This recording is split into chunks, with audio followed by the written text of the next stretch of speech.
few years ago, I found myself in an emotional dilemma where I yearned for deep love yet feared entering into a long-term intimate relationship. I once doubted whether it was because my personality was not yet complete or if there were shortcomings in my original family. But Iveluz believed that it might also be because the previously universally recognized love script disappeared, and modern people can only wander and blame themselves in the uncertain love market. This video, I want to try to answer the following questions by delving into the transformation of my personal love beliefs, as well as drawing on the book Why Does Love Hurt by Eva Illo. Why is it increasingly difficult for modern people to establish intimate relationships?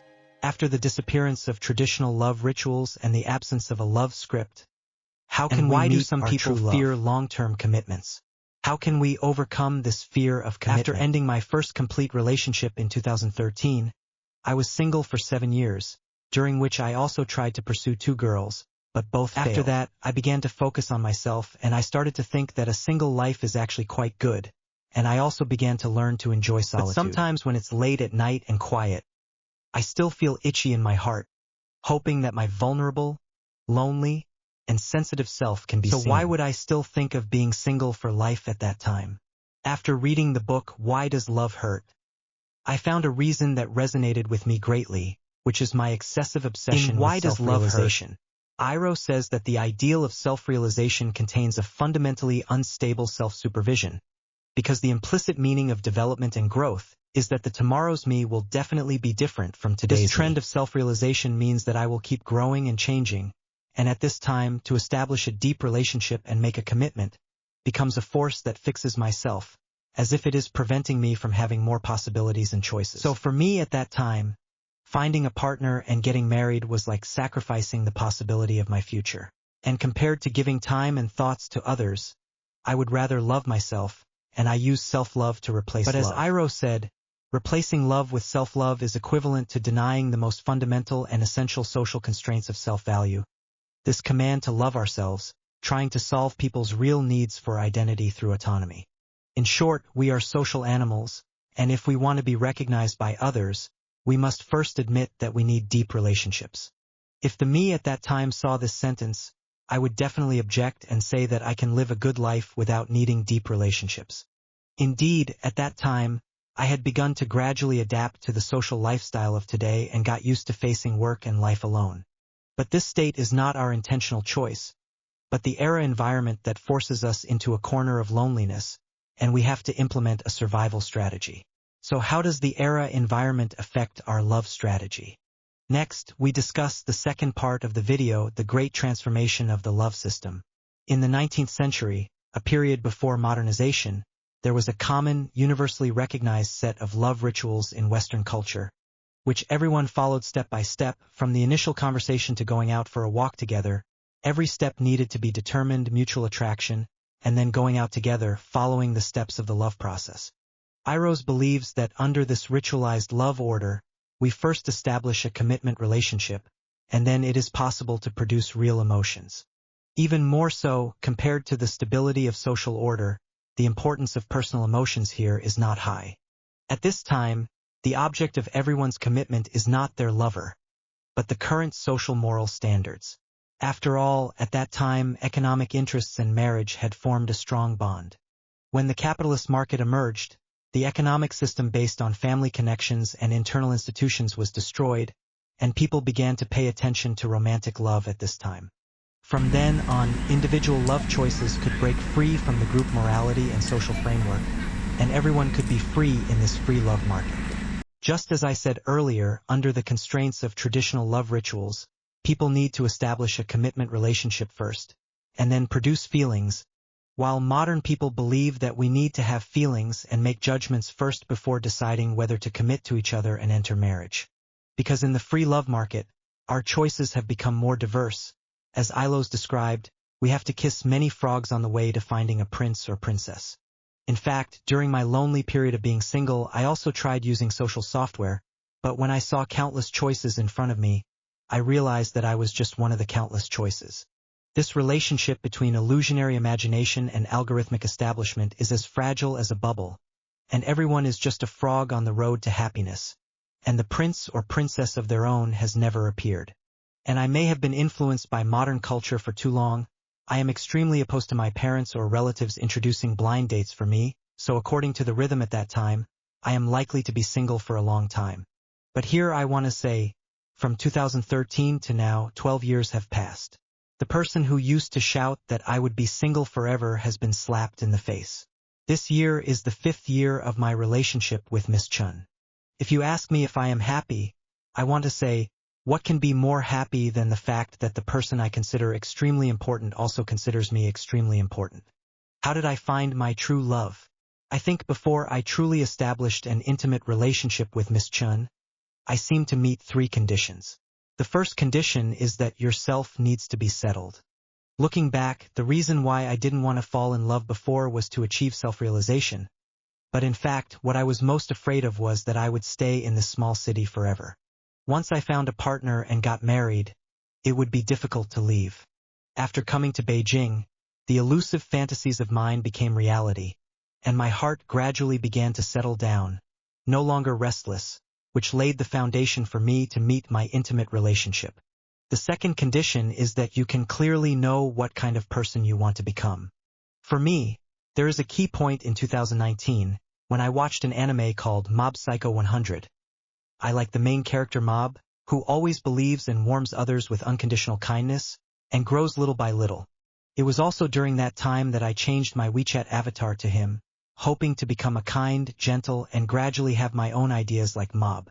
Maybe it's because I know what kind of person I want to be that I'm more likely to see gentleness and kindness in others, and this has become an important factor for me in establishing romantic relationships. I met the last condition of shared experiences. In fact, even if it's not a romance, the formation of a deep friendship also cannot be separated from a shared journey. Now you can recall the people who are still important to you. They must be among your classmates, or neighbors who grew up together, or university roommates, work colleagues, where you have shared some journeys together, and then you have gradually selected these precious relationships based on your intuition. So I really like a sentence from Romantic Love Psychology.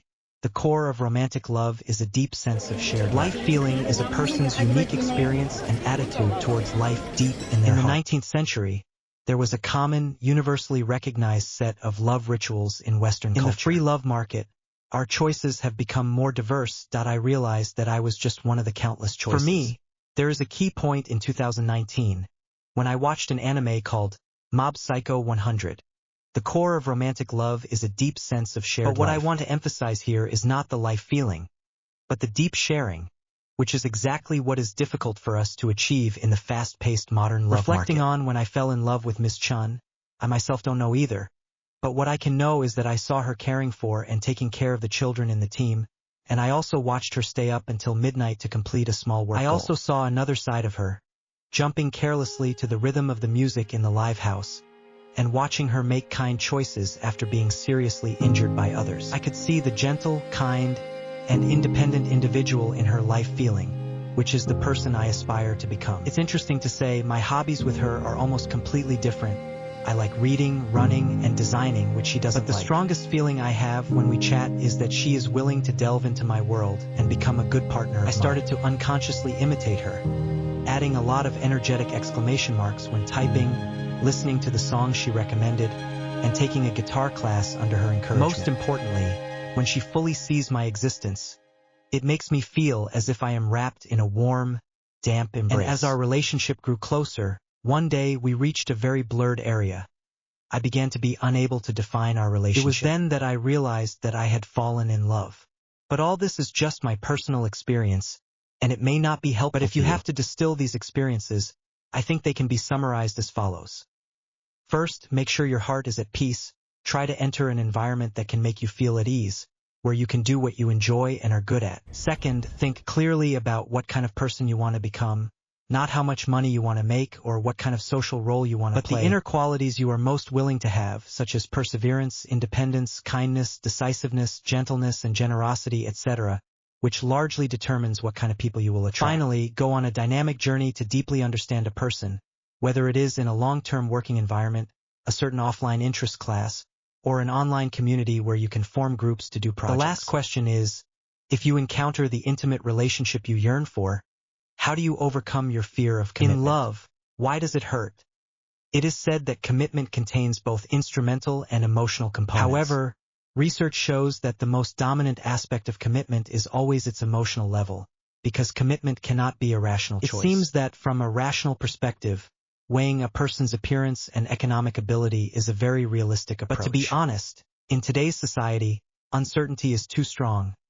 Everyone is likely to face sudden changes in the industry. And what remains unchanged is that you use your intuition and sensibility to feel the inner qualities of the other person, and then make a promise based on the power of sensibility. However, I always feel that this is not the ultimate answer, and I still haven't answered the question of how to overcome the fear of commitment as the self constantly changes and grows. Then, during the process of writing the manuscript, one day we were squatting on the toilet, and I was reading a book related to love, and I noticed two words, choice and responsibility. At that moment, I suddenly realized that some people, although they make solemn promises, turn around and betray you, while some people, although they never make promises, have already made up their minds to be responsible for you to the end. Commitment is not as simple as opening one's mouth, but whether both parties are really willing to link their choices and responsibilities together. That is to say, commitment is not one way but a two-way choice, which can bring enough security and trust to each other. So I really appreciate Ms. Chen here.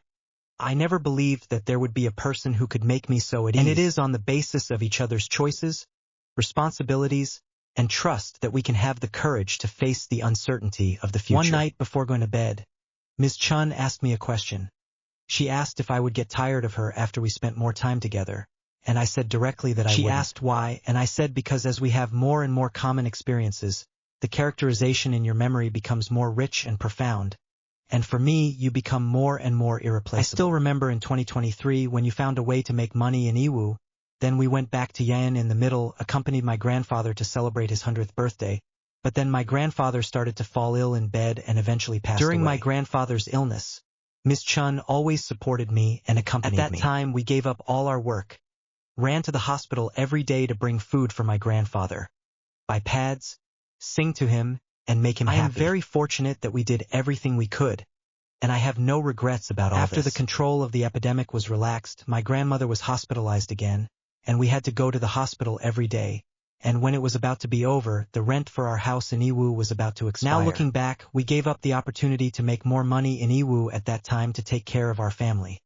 But Miss Chun never said a word of regret. On the night my grandfather passed away, I and she went downstairs to get something, and we were crying as we walked, saying that my grandfather didn't eat anything the morning before he left, and he left his last meal for us. There is no doubt that after our lives intersected, her life traces have deeply etched in my memory, intertwined with the promises we once made. At this moment, promises are no longer constraints and shackles, but the courage we share to face the uncertainty of life. The original intention of making this video is not to encourage you to get rid of being single, to start dating, or to get married, but to tell you that in the process of taking care of yourself with heart, living seriously, a sudden heartthrob, and unexpected engagement, at least you can realize your deep fear of the uncertainty of the future between you, and it can also become the courage to commit, to pursue the inner perception.